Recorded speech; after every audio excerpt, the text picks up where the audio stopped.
வணக்கம்.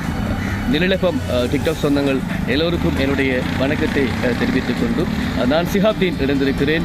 இந்த வேளையிலே நிலநடுக்கம் பேஜினை ஃபாலோ செய்து கொள்ளுங்கள், லைக் செய்து கொள்ளுங்கள், ஷேர் செய்து கொள்ளுங்கள். தற்பொழுது நாங்கள் இருக்கின்ற இடமானது திருகோணாமலை டவுனில் இருக்கிறோம். திருகோணாமலையில் இருக்கின்ற சிவன் கோயிலுக்கு முன்பதாக இருக்கின்றோம்.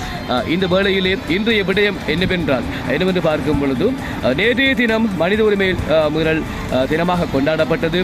அந்த ரீதியிலே இன்று மக்கள் தங்களுடைய பிரச்சனைகளை ஆளுநர் வளாகத்துக்கு சென்று முன்வைப்பதற்காக நடைபவனியாக சிவன் கோயில் முன்பிலிருந்து ஆரம்பம் செய்கிறார்கள். குலக்கோட்டன் வரையிலான பயணம் இங்கே ஆரம்பமாக இருக்கிறது. இந்த வேளையிலே மக்களுடைய பிரச்சனைகள் கிழக்கு மாகாணங்களை பொறுத்த வகையிலே அதிகளவான பிரச்சனைகள் மீட்கப்படாத காணி பிரச்சனைகள் தான் இங்கே ஓடிக்கொண்டிருக்கிறது. அந்த ரீதியிலே மக்கள் தங்களுக்கு சொந்தமான காணிகளை மீட்டு தரும்படி ஆளுநர் அவர்களிடத்திலே சென்று மகஜர் வைப்பது, அது மாத்திரமல்ல மனித உரிமை மீறல் பிரதி அமைப்பாளரும் கூட இந்த நிகழ்விலே கலந்து கொள்ள காத்திருக்கிறார். அதற்காக அவர்களிடத்திலே சென்று மக்களுடைய கோரிக்கைகளை முன்வைப்பதற்காக இங்கே இந்த மக்கள் ஒன்று கூடியிருக்கின்ற இந்த நல்ல நோக்கம் வெற்றி அளிக்க வேண்டும் என்பதை எங்களுடைய கருத்து கணிப்பீடாக இருக்கிறது.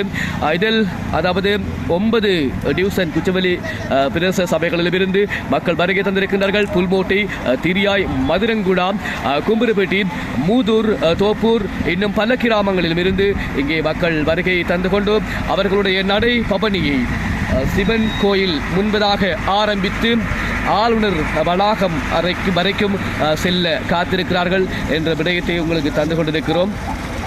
வீதி ஒழுங்குகளையும் பின்பற்றி இந்த நிகழ்வுகளை செய்து கொண்டிருக்கிறார்கள். இதற்கு முழுமையான அனுசரணைகளை AHRC நிறுவனமும் அது மாத்திரமல்ல சிவில் பாதுகாப்பு குழுவினர்களும் இணைந்து அனுசரணைகளை வழங்கி இந்த மக்களின் கோரிக்கைக்கு ஒரு விடிவு காலம் வர வேண்டும் என்ற நோக்கத்தோடு போராடி கொண்டிருப்பதை நீங்கள் காணக்கூடியதாக இருக்கிறது.